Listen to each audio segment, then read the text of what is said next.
the answer to deal with the legacy of apartheid and poverty in our country is the implementation of the Freedom Charter.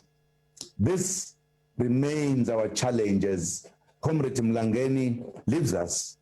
Inyathelo elibangele isankxwe abe Ahmad Kathrada Foundation bakhwele bezehlela kukhasi labo lonxibelelwano ngelithi noko akumelanga okokuba wayesakuba ngumongameli we-ANC uJacob Zuma athathe inxaxheba kule nkonzo yesikhumbuzo ngelithi ebengaboni ngasonye neligqala lomzabalazo lingasekhoyo.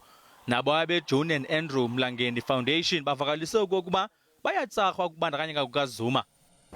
I think as Africans it is a duty for us not to use Ndati Mlangeni's funeral as a point of sowing divisions within the African National Congress. Kanti ke namaqale ANC avakalise ukhwina kwawo kwizibhilivana sibhalele uPhoebe Potgieter Gqubule ongumanejala we-ANC bathi noko makabuye umva ngoku lokaZuma angavunyelwa bathethe ngokaMlangeni kodwa yona i-ANC ayiboni kwanto itenxileyo koko.